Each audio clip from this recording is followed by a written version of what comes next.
Hello everyone, welcome to my channel. My name is Sarah and I like to talk about books, and today is going to be the final installment of my 12 Days of Holiday Novellas series, mainly because it has been more than 12 days of me doing this so far. I started at the end of November. It is now December 17th. It is time, but also I can feel it. I can feel my mood shifting to something else, something other than holiday novellas. This has been really fun. I probably will still sneak in one or two before the end of the year, but I'm going to officially call it on this series. I just started Elena Ferrante's My Brilliant Friend, and I can just see my mood shifting over to more like lit fic. So that's where I think the vibe is going. But before I officially make that switch, I wanted to wrap up my 12 Days of Holiday Novellas because I have one more holiday novella to tell you guys about, and that is Set the Record Straight by Hannah Bonam-Young. This book I knew needed to be a part of this series. I knew I wanted to read it specifically this year, right now.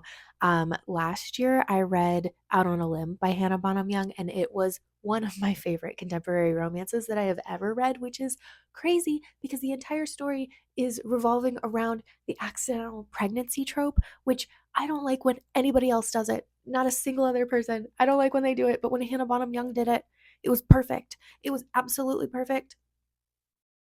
I don't know how. I don't know what she put in it, but it was great.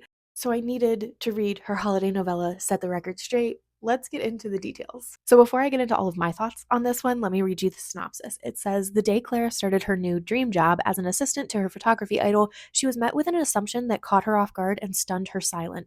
Suddenly, she was to bring a girlfriend to the gallery opening in a few weeks, all because she choked up and failed to correct her boss that she is, in fact, straight. Evan was recently dumped by her fellow teacher fiance for a mutual co-worker and is still trying to figure out where it all went wrong. So when she gets the news the happy new couple will be hosting the staff holiday party, she feels utterly horrified by her single status and looks for a quick solution. Together, these two lifelong friends make a plan to get through the gallery opening and holiday party by pretending to date one another. Easy, right? That is until Clara starts developing real feelings for Evan, shocking herself. All the while, Evan realizes that perhaps pretending to date your straight best friend who you've had a crush on for half your life isn't the best idea. Messy, messy, messy, messy, messy. Just how I like it. So clearly, Claire and Evan have always had a complicated relationship even before this whole fake dating fiasco. Evan has always had to tamp down her less than platonic feelings about Kara, literally describing her as her unattainable dream girl. And then their friendship shifts even further when on Evan's 18th birthday, she comes out to her family and is immediately disowned.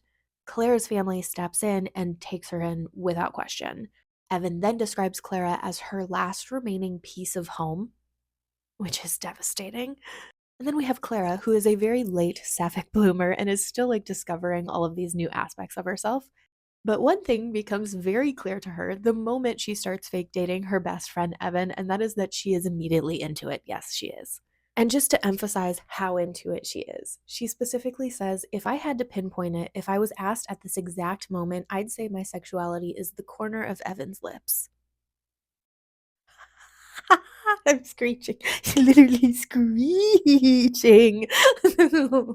That being said, they really don't dwell on the whole fake dating situationship between them very long, at least not with each other, because literally the first opportunity they have to kiss, they take it. And there's not even a moment of miscommunication about the fake dating that they are doing, because the moment after they kiss, they go and have like a private conversation where they're just like, I'm into this and I think we should see where it goes. I personally love the fake dating trope, and the miscommunication trope is often associated with the fake dating trope. This clearly did not have that, but it was kind of refreshing, and especially since it was a shorter book, I think it worked really well that they were able to just move past that really quickly. They were able to get to some like deeper moments in the book emotionally because they moved past like miscommunication between each other. I would say hands down the best part about this book is Clara's parents. They are just so immediately supportive, not only of Clara but also clearly of Evan, seeing as they took her in at the age of 18 without knowing the full extent of like what Evan meant to their daughter. They just saw a child in need,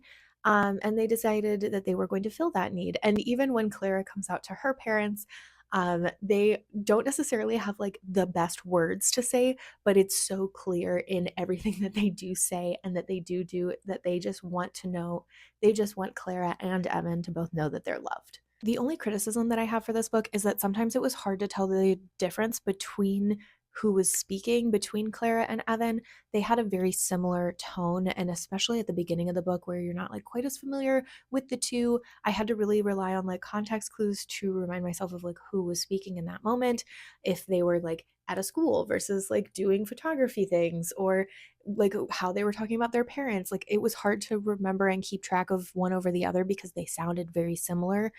As you get into the story, that lessened and I didn't have to worry about it quite as much. But it was something that I found myself having to like continuously remind myself of the first like couple chapters. But then this book ended with one of my absolute favorite things that tends to happen in queer romances, and that is them stumbling into an accidental but perfect joint proposal. That's just, it is the best. I love it so much. I have yet to see it in a straight romance, but it would be absolutely welcomed because it hits for me every single time.